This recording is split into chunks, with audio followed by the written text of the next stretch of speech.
প্ৰিয় সংখ্যাই মৃত্যুৰ তাৰিখ হৈ পৰিল প্ৰাক্তন মুখ্যমন্ত্ৰীৰ। স্বামীৰ কাষলৈ যোৱাৰ সপোন পূৰ্ণ হ'ল খুছবু ৰাজপুৰোহিতৰ।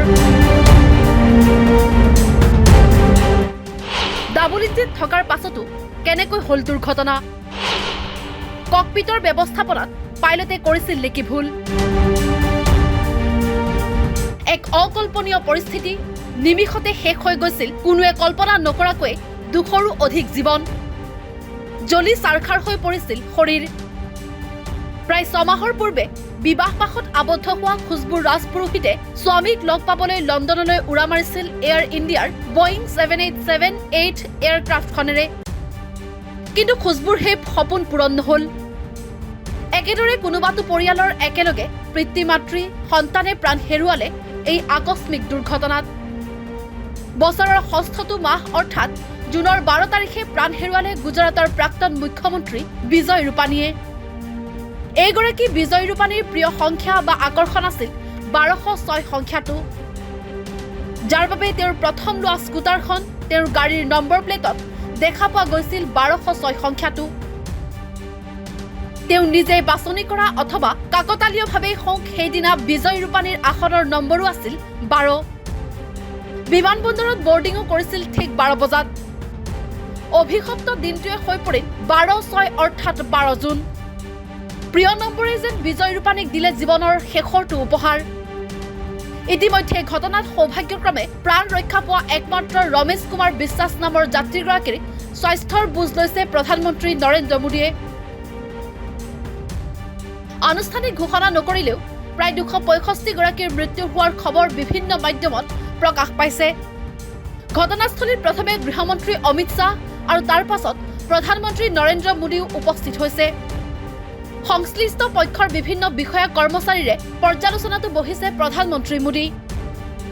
বহুতেই এনে অভিশপ্ত দুৰ্ঘটনাৰ বাবে 1950 চনত ৰেল লাইন বিচ্যুত হোৱাৰ ফলত ঘটা দুৰ্ঘটনাৰ বাবে পদত্যাগ কৰা লাল বাহাদুৰ শাস্ত্ৰীৰ উদাহৰণ দাঙি প্ৰধানমন্ত্ৰী নৰেন্দ্ৰ মোদী, গৃহমন্ত্ৰী তথা পৰিবহণ মন্ত্ৰী নাইডুৰ পদত্যাগৰ দাবীও উত্থাপন কৰিছে। ইয়াৰ মাজতেই চৰ্চা চলিছে অভিশপ্ত এই দুৰ্ঘটনাৰ প্ৰকৃত কাৰণটোক লৈ। মন কৰিবলগীয়া কথা যে দীঘলীয়া যাত্ৰাপথ হোৱাৰ বাবে বিমানখনত আছিল যথেষ্ট পৰিমাণৰ বিমানৰ ইন্ধন।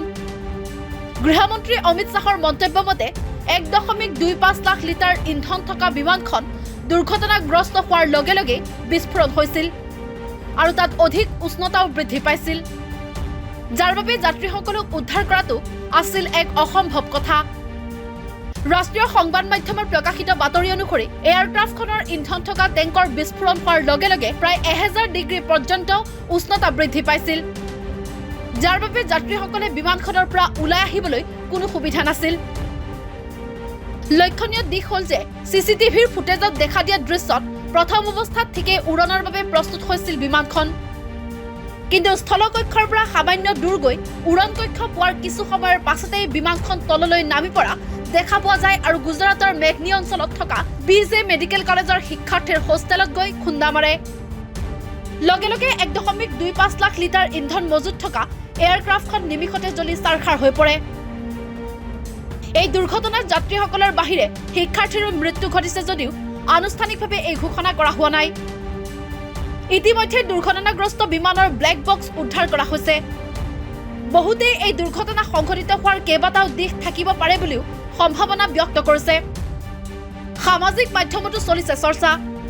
সেই চৰ্চা অনুসৰি অত্যাধিক গৰমত বায়ু পাতল হৈ থকা বাবে বিমানখনক প্ৰয়োজনীয় বায়ুৰ চাপৰ ফলত সম্ভাৱ্য শক্তি হেৰুৱাই পেলাইছিল বিমানখনে, যাৰ বাবে কিছু সময়ৰ পাছতে বিমানখনে শক্তি হেৰুৱাই তললৈ গতি কৰে।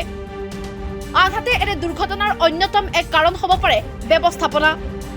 ককপিটত থকা ব্যৱস্থাপনাত পাইলটৰ যদি সামান্য খুঁটি থাকি যায় তেন্তে এনে দুৰ্ঘটনাৰ সম্ভাৱনা থাকে। আন এক চৰ্চা অনুসৰি বিমানখন প্ৰায় 400 ফুট উচ্চতা পোৱাৰ পাছতো লেণ্ডিং গিয়াৰতেই আছিল, যিটো সাধাৰণতে বিমান এখনে উৰা মৰাৰ কেইটামান ছেকেণ্ডৰ পাছতেই লেণ্ডিং গিয়াৰ সলনি কৰিব লাগে। ইতিমধ্যে প্ৰাৰম্ভিক পৰ্যায়ৰ তদন্ত চলি আছে আৰু এই বিষয়ে কোনো আনুষ্ঠানিক মন্তব্য দিয়া হোৱা নাই। অৱশ্যে চৰাই খুন্দাৰ বাবে এই দুৰ্ঘটনা হোৱা নাই বুলি প্ৰায় স্পষ্ট হৈ পৰিছে, কাৰণ চৰাইৰ খুন্দাৰ ফলত বিমানত বিজুতি ঘটিলেও যিহেতু দুটাকৈ ইঞ্জিন আছিল এয়াৰ ইণ্ডিয়াৰ বিমানখনত, গতিকে এটা ইঞ্জিন বিকল হলেও আনটো ইঞ্জিনৰ সহায়ত প্ৰত্যাৱৰ্তন কৰি সুৰক্ষিত ৰাখিব পৰাৰ সম্ভাৱনাও আছিল। কিন্তু দুটাকৈ ইঞ্জিনেও ৰক্ষা কৰিব নোৱাৰিলে 200ৰো অধিক যাত্ৰী তথা বিমান সেৱাৰ বিষয়া কৰ্মচাৰীক। ব্লেক বক্স উদ্ধাৰৰ পাছত তদন্তৰ পৰাহে জনা যাব এই দুৰ্ঘটনাৰ প্ৰকৃত কাৰণ। এইদৰে 12 জুন 2025 ভাৰতৰ ইতিহাসত এক অভিশপ্ত দিন হিচাপে ৰৈ গ'ল।